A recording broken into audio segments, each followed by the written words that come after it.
in 17 seconds. That's all it took for Chief Justice John Roberts to strike. His words landed like a slap across the face of Congresswoman Jasmine Crockett on live television. He didn't yell. He sliced. "You memorize the law," he sneered, and the chamber cracked like glass under pressure. What secret was Jasmine holding that made the most powerful judge in America wish the cameras had never been rolling? The red tally light on the C-SPAN camera blinked once, then locked into a cold, unblinking stare. Live. No edits. No second takes. Room 214 of the Capitol Oversight Chamber was no longer just a hearing room. It had become a crucible where the temperature wasn't measured in degrees, but in power. Every seat was filled. Press, staff, senators, spectators. The kind of room where reputations are either made or quietly dismantled. At the center of the witness table sat Chief Justice John Roberts, draped in a navy pinstripe suit, his hands folded like a man who had nothing left to prove.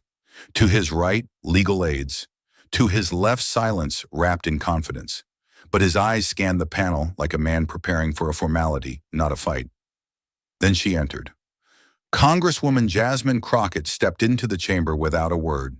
The room shifted, not loud, not visible, but felt. She wore a charcoal blue blazer that cut like precision steel heels that clicked with intent, and in her hand a tightly sealed folder, thin but firm like something just sharp enough to open old wounds. She didn't smile. She didn't wave. She simply took her seat at the far left end of the panel and clicked her mic on. "Today's hearing will address judicial accountability," she said, eyes locked forward. "Specifically, the imbalance between public trust and judicial power." Her tone was calm, but something in her voice carried the weight of someone who had waited years for this exact hour. And in that moment, the question wasn't whether she had come prepared. It was what exactly had she brought that made a Supreme Court justice shift in his seat for the first time in a decade. She didn't flinch when she spoke. Jasmine leaned forward, eyes fixed on the Chief Justice like a surgeon about to make the first incision. "Mr. Roberts, over 94% of your clerk hires come from just 3 institutions, Harvard, Yale, and Stanford. Not one clerk from an HBCU, not one from a state school in 10 years. Can you explain how that reflects the diversity of the country you claim to serve?" Her voice didn't rise, but it cut clean. Roberts offered a practiced smile, the kind that belongs to men who've never been forced to justify their own assent. "We hire based on merit," he replied, brushing off the question like lint from a lapel. "Where excellence is found, we pursue it." He didn't blink, but he did breathe just slightly deeper. Jasmine caught it. She pressed again. "And where exactly are you looking?" she asked, slow and direct. "Because from where I'm sitting, it looks like your version of excellence conveniently overlaps with privilege." For a half second, he hesitated. Then Roberts leaned into the microphone, voice low but piercing. "You've got passion, Ms. Crockett." "No doubt. But passion is not precision. You memorize the law." A pause, then the strike. "But you didn't learn it." The blow landed like a gavel to the throat. Audible gasps. One reporter dropped their pen. A cameraman mouthed, "Did he just say that the chamber didn't just fall silent, it collapsed into stillness?" Jasmine sat motionless, eyes forward, spine locked. She remained still silent, composed, but the way her fingers curled tighter around the folder said more than words ever could. And across the nation, millions watching at home asked the same thing. What happens when the most powerful judge in America insults the wrong woman on live television? The moment the words left his lips, the internet detonated. By the time Roberts leaned back in his chair, the clip had already been ripped, uploaded, and viewed over 3 million times. The phrase echoed like a slap across the country. "You didn't learn it." On Twitter, the backlash arrived like a thunderstorm. Within minutes, memorized or mastered surged into the global trending list right behind "she learned it too well." Commentators pounced.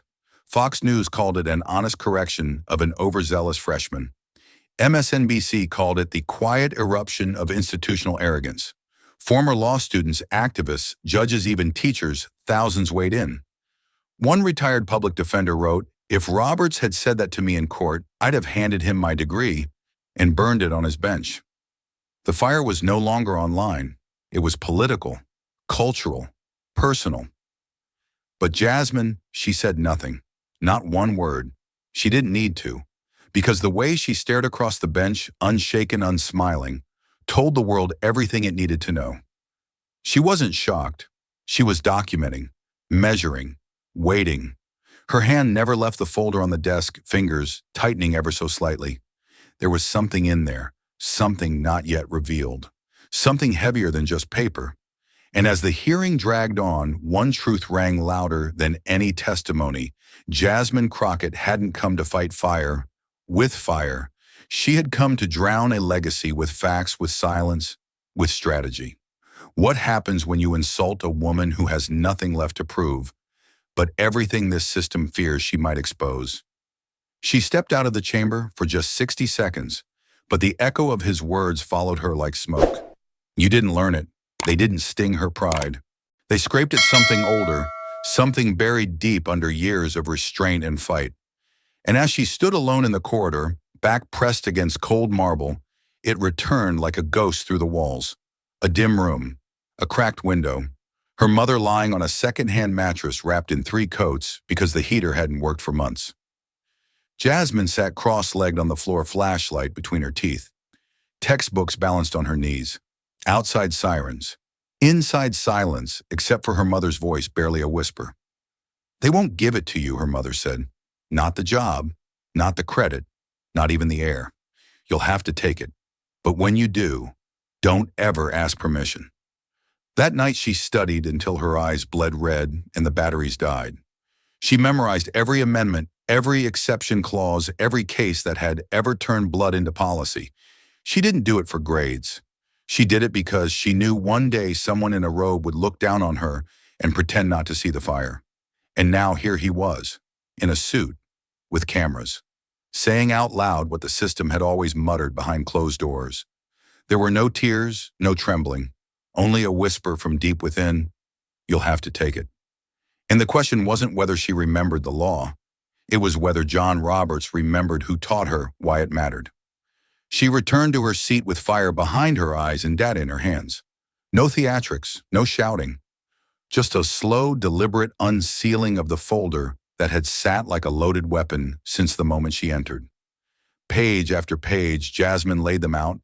Charts, transcripts, clerkship rosters dating back 2 decades. She read aloud each name, a scalpel, brilliant black law graduates, top of their class, published in national reviews, passed over again and again. Meritocracy doesn't exist where the gatekeepers all look the same, she said, voice low but sharp.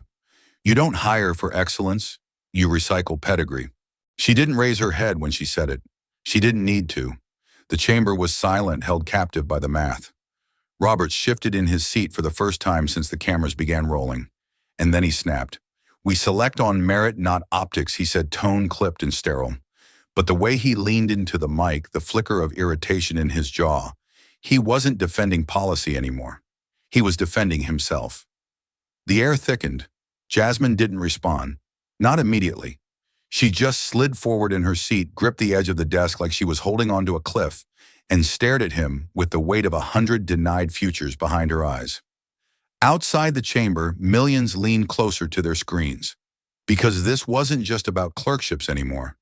It was about a woman who had once studied by flashlight, telling the Supreme Court its light had gone dim. The clip hit the internet like a match to dry brush. Within an hour, Jasmine's calm dismantling of Roberts' merit over optics line was chopped, captioned, and sent across every platform. Fox News branded her another angry minority with a chip on her shoulder. One pundit sneered, "She's emotional, not exceptional." But over on MSNBC, she was hailed as a surgeon of truth. The New York Times ran a headline before noon, "Crockett confronts the court and history listens." Civil rights groups lit up. The NRLACP Legal Defense Fund and dozens of alumni from non-Ivy law schools issued statements in support. One letter read, "She said what we've all known, and they finally heard it because she said it in their house." Professors, students, working-class lawyers who fought for night degrees, all of them rallied behind her, flooding the internet with their own stories. Hashtags weren't just trending, they were organizing. But Jasmine, she remained still. No press conference, no interviews. She let the silence stretch, weaponizing it, because this wasn't her peak. This wasn't even her retaliation. It was her rhythm. She was letting the nation simmer long enough to ask itself a harder question. And behind the chamber doors, Roberts sat quietly flipping through notes that now felt useless. Because he'd just underestimated a woman who'd memorized the system not to obey it, but to bring it to trial. If your degree isn't enough, what else will they try to take from you before they admit you're worthy? She returned to the chamber, not with anger, but with precision, carrying a single folded envelope, the color of old parchment. No press statement, no retaliation, just a quiet entrance and a sharper silence than before. Jasmine took her seat, unfolded the letter, and placed it gently on the desk like it was sacred. Then she looked up, met Robert's gaze without flinching, and spoke directly into the mic. "This is the handwriting of the late Professor Charles Denning," she said. "He taught jurisprudence to both myself and Chief Justice Roberts. And before he passed, he wrote this." Her voice never trembled. Her eyes never blinked. She began to read. "If legal understanding were fire," she said slowly, "Ms. Crockett wouldn't carry a match, she'd be the bonfire." The words dropped like iron into water, heavy, inescapable, echoing. The chamber went still. No coughs, no camera clicks. Even the murmurs from the press gallery evaporated. Roberts didn't speak. He didn't move. Because in that moment, everyone understood she had just summoned a ghost one that knew both of them. Jasmine folded the letter back with care, her hands calm, steady. Denning's words carried their own gravity enough to do what she'd prepared years to accomplish. Because Roberts had questioned whether she ever learned the law. And now the man who taught them both had answered for her. What other truths had this system buried? Simply because the wrong person carried them? The letter hit the internet like a lightning bolt through dry timber. Within minutes, the clip of Jasmine reading Denning's words, "She'd be the bonfire," was everywhere. CNN looped it on repeat. TikTok flooded with duets and breakdowns. Legal forums lit up like courtrooms in crisis. This wasn't just a viral moment. It was a national correction. Former students of Professor Denning began speaking out. One shared an old email from the professor praising Jasmine's rare constitutional intuition. Another posted a scanned syllabus with Crockett's name circled at the top of the class roster. Then came the tweet that detonated it all. Denning's granddaughter, a civil rights lawyer herself, posted, "He always said Jasmine was his proudest student. He never once mentioned Roberts." 12 words, 4 million impressions in under an hour. By nightfall, Jasmine's credentials were no longer up for debate. They were engraved in public memory. A CNN roundtable with former classmates aired that evening. One described her as the only person who could beat Denning at Socratic chess. Another said, "We used to joke she didn't read case law, she inhaled it." Meanwhile, Roberts' defenders went quiet. His Wikipedia page was locked. Editorials started asking harder questions. Why did the Chief Justice try to undermine her in the first place? Because now it wasn't Jasmine's intelligence on trial. It was his intent. What happens when the story they tried to erase becomes the only one the country can't stop repeating? Roberts straightened in his chair, but the stillness was unnatural. His jaw tightened. His fingers tapped once, then stopped. For a man who had built an empire on restraint, the cracks now whispered louder than his voice. He leaned forward, eyes locked not on Jasmine, but on the letter still resting in front of her. "I won't debate nostalgia," he said, with the hollow calm of someone trying not to lose ground. He already knew was gone. Reputations aren't credentials, and sentiment is not scholarship. But even his sneer felt brittle, like a sculpture too long exposed to heat. Jasmine didn't rise. She didn't fire back. She simply tilted her head, let a faint smile draw across her face, and waited. Because she didn't need to say a word America had already spoken. The press gallery behind him, writing, recording, reacting. The chamber, silent but leaning in like a jury awaiting a verdict. She kept her hands folded, kept her eyes calm. But the weight of her silence was louder than his defense. It wasn't about the letter anymore. It was about what he couldn't undo, the image of a congresswoman holding up the words of the very man who once shaped them both. Because Roberts had spent a lifetime deciding who belonged in the room. And now he was trapped in one, with the one woman he tried to erase. What happens when the most powerful judge in the country suddenly finds himself out-argued, outclassed, and outlived by a memory he couldn't control? She didn't walk into the next hearing. She arrived like a blade. No words, no glances. Just the quiet confidence of someone carrying a truth too dangerous to whisper and too real to ignore. Tucked under her arm was a plain, white envelope. No markings, no seal. But inside it, a fuse with Robert's name on it. The memo had arrived 2 nights prior, slipped through a private encrypted channel, authenticated, time-stamped, and signed by a former Supreme Court aide who had kept their silence until now. It was a transcript of a closed-door meeting. In it, Roberts dismissed a list of clerkship applicants from HBCUs with 5 words that detonated the mask he'd worn for decades. They're culturally unaligned with the court. Jasmine waited until the room had settled, then pulled the document from her folder and read it aloud, word for word. At first, the chamber stayed frozen. Then the reaction erupted like a courtroom after a guilty verdict. Lawmakers stirred. Phones lit up. Reporters scrambled out of their chairs. Someone whispered, "Did she just say that?" But the answer was already etched into the microphones. Roberts blinked twice. His hand twitched, reaching for his water glass. But Jasmine didn't look at him. She looked straight into the camera, past the lens into living rooms across America. She wasn't just calling him out. She was calling the entire system to the stand. What happens when the truth isn't just inconvenient, but indefensible? Roberts didn't wait long. The moment Jasmine finished reading, he leaned in, voice clipped, jaw locked. "That memo is a fabrication," he said, his tone brittle with authority. "I've never uttered those words, and I won't dignify hearsay disguised as evidence." But something in his delivery betrayed him too fast, too rehearsed, too aware. Jasmine didn't blink. She reached for a second page, an image of the original handwritten notes that matched the leaked transcript word for word. She slid it across the table without speaking. The camera zoomed in on the signature. Clear, identical, undeniable. Then she said quietly, "I've submitted a request for forensic handwriting analysis to the Office of Congressional Ethics. If it's fabricated, you'll be cleared." The chamber tensed like a live wire. The fuse was lit, now slow but deadly. Roberts stared down at the page, as if willing the ink to vanish. But it didn't. And the silence around him wasn't out of respect anymore. It was the kind that hangs before collapse. Aides shuffled behind him. Committee members exchanged quick glances. On social media, the phrase "culturally unaligned" was already tattooed across 1,000 headlines. But Jasmine stayed still, eyes steady. She hadn't accused him. She just placed the match and walked away. What does a man built on prestige do? When the paper trail starts bleeding through his robe, she stepped into the chamber like a shadow breaking open the past. Hair tied back, eyes locked forward. No notes, no script, just the weight of memory pressing against her voice. Her name was Alana Pierce, former law clerk to Chief Justice Roberts, Harvard Law, summa cum laude, and until now silent.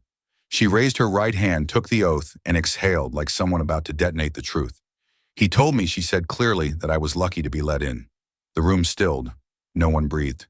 Then came the dagger. "He said they needed color optics. After a bad media cycle." The words cut through the walls like a wrecking ball. Jasmine didn't move. She didn't need to. Her case had just taken on flesh and voice.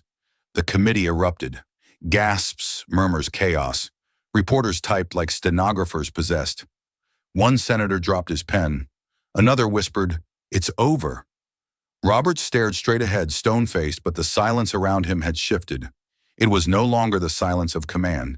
It was the silence that follows a crack in the dam. Because this wasn't Jasmine's accusation anymore. It was a pattern, a paper trail, a second voice, unconnected, uncoached, and now uncontainable. And as Alana stepped down, eyes trembling, but proud, the question hung heavy in the air. If the rot starts at the top, can one voice really be enough to start the cleanse? She rose without fanfare, walked to the display screen and tapped a button. The lights dimmed slightly. The first slide lit up like an indictment carved in numbers. Clerkship hires 98% from Ivy League schools, 0.4% from HBCUs. Year after year, line after line, the pattern wasn't bias anymore. It was a blueprint. Next slide, internal disciplinary memos buried under Robert's tenure. Allegations of misconduct, conflicts of interest, nepotism, none acted upon. Jasmine read them aloud, name by name, date by date, while the chamber sat frozen under the glow of institutional neglect. No need to raise her voice. She let the silence speak for itself, page after damning page. Final slide. A brutal breakdown, white candidates versus minority candidates at every stage of the pipeline. Law school recommendations, interviews, final hires. At each step, the numbers told the same story. Talent overlooked, voices erased, doors closed. Not by accident, by design. Roberts didn't move, not a twitch, not a glance. But his stillness now felt different, less like composure, more like defense. The charts behind Jasmine weren't just data. They were fingerprints. They didn't accuse. They exposed. She turned back to the room, her voice steady. "This isn't about me anymore," she said. "It's about every name that never made it to this room because someone decided merit only wears one face." And as the final chart faded into black, the question landed heavier than any verdict. When the truth is written in numbers, what part of justice is still allowed to hide behind pride? The response didn't come from Washington. It came from living rooms, lunch breaks, and long-forgotten classrooms across America. Town halls overflowed with people who had stayed quiet for years, veterans who studied law at night, single mothers who passed the bar while raising 3 kids, factory workers who earned their degrees by sheer will. Their voices rose not in protest but in collective defiance. "We went to night school too," one man shouted in Des Moines. "Does our work count for less?" Social media became a battlefield of memory and merit. Former GED students posted their graduation photos. Community college alumni flooded comment sections with their transcripts. Hashtags turned into testimonials. "We learned it too." Degrees with dignity, a storm of stories that couldn't be silenced. Then came the post that shattered the last illusion. A retired federal judge once appointed by a Republican president wrote in all caps, "Roberts just made a nation of graduates feel worthless. And she, Jasmine Crockett, gave us our pride back." It was shared 2.3 million times in a day. News anchors stopped talking about court procedure. They started talking about class, legacy, who decides what intelligence looks like, and why. The nation was no longer watching a hearing. It was watching a reckoning. What happens when the courtroom door cracks open and millions outside suddenly realize they were never invited in to begin with? She stood slowly, like someone rising not to speak but to sentence. No slides, no exhibits, just her voice and the silence it commanded. The chamber had seen testimonies before, heard outrage, endured monologues. But this was different. This was the moment they had tried to prevent, where numbers met nerve and dignity found its spine. Jasmine looked directly at Roberts, not with anger, not with fear, with clarity, the kind that burns quietly but leaves nothing untouched. Her voice didn't rise. It dropped into the room like a final verdict. "Maybe I memorized it," she said, her words sharp enough to silence breath. "But you forgot what it means. For a heartbeat, nothing." And then the chamber cracked. Gasps, hands clapping, a few stunned into stillness. One committee member whispered, "My God." Even the C-SPAN feed pulsed with static for half a second, as if the system itself wasn't ready to transmit what had just been said. Roberts didn't speak. He couldn't. Because Jasmine hadn't just called out a man, she had pierced a doctrine.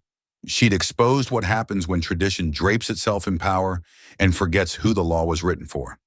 Outside, the country roared. Inside, the ground shifted.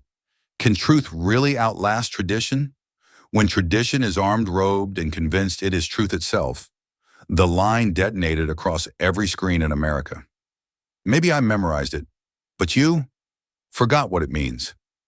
In less than 6 hours, it was playing on a loop: CNN, MSNBC, even late-night shows. News anchors called it the quote of the year.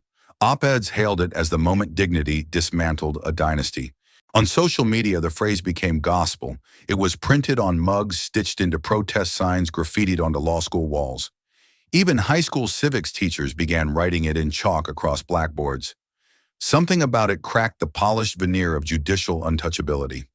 3 days later, under mounting pressure, Roberts released a written statement, dry, distant, and already too late. I did not intend offense, it read, devoid of remorse, bloated with formality. But America wasn't listening to apologies. It was listening to momentum. Congressional inboxes flooded. Petitions for judicial oversight reforms hit 1 million signatures before dawn. Committee chairs called emergency sessions. One senator tweeted, "This is no longer about one remark. It's about a system that treats brilliance like it's only valid in Latin and legacy." The court had long believed it stood above the noise. But Jasmine's sentence hadn't just pierced the chamber, it had pierced the myth. What happens when one sentence becomes a mirror, and the country finally sees who's been holding the gavel all along? The fallout wasn't just applause, it came wrapped in venom. Jasmine's office inbox overflowed, some with gratitude, others with threats. Handwritten letters with no return address, voicemails filled with slurs disguised as warnings. One envelope arrived smeared with red ink and 5 words etched in block letters. "Stay in your place, girl." Fox News unleashed a full segment.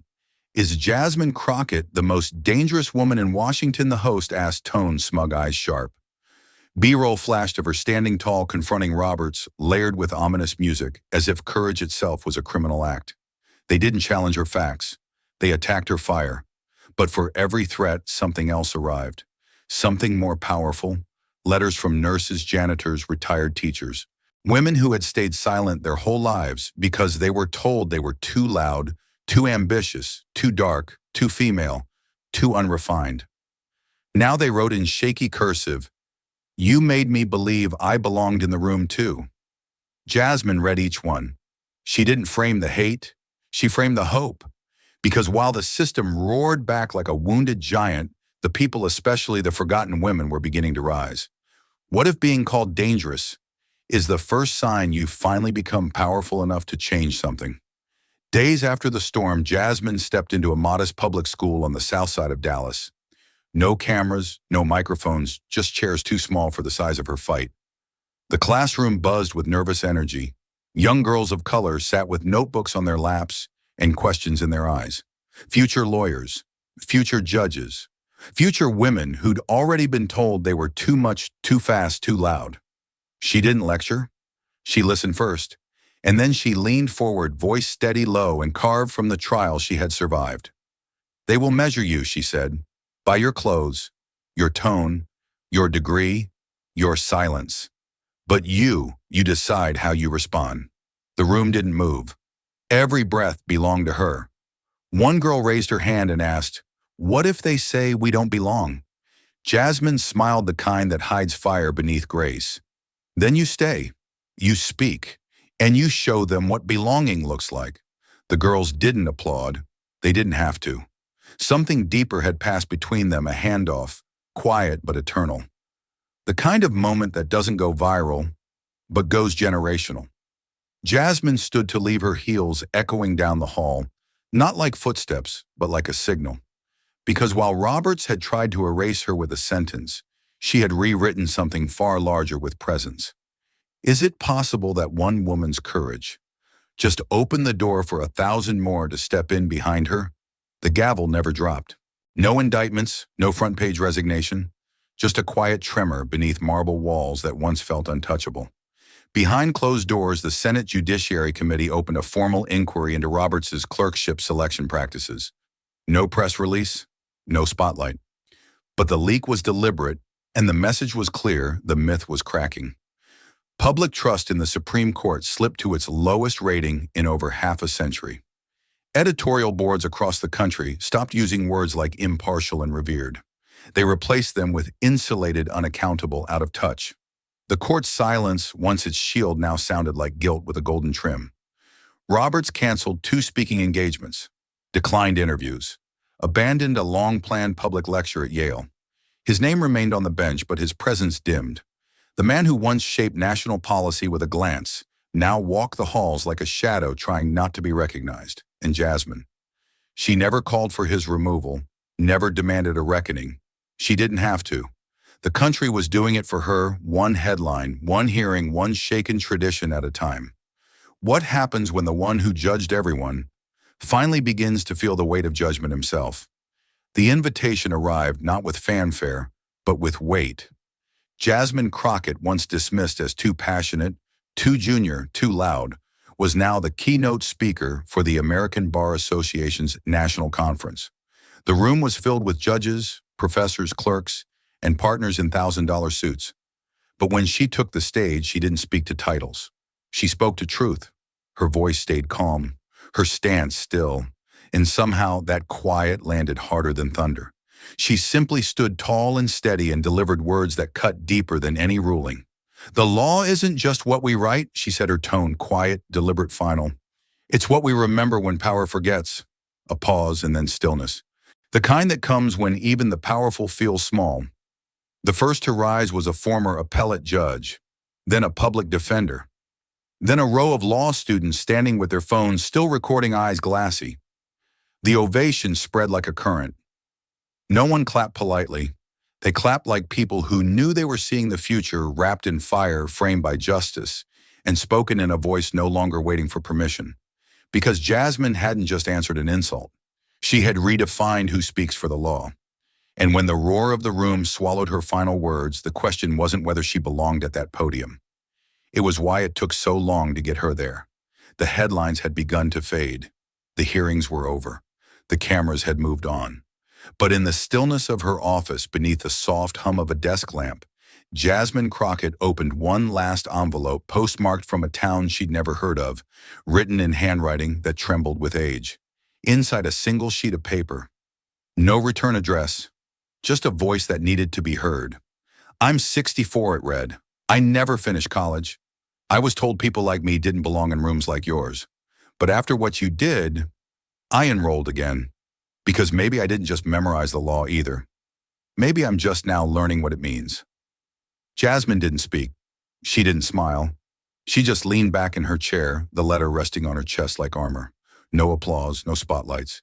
Just silence earned, not given. Outside her window, the Capitol loomed as always. But something was different now. Not the building, the balance. The ground had shifted.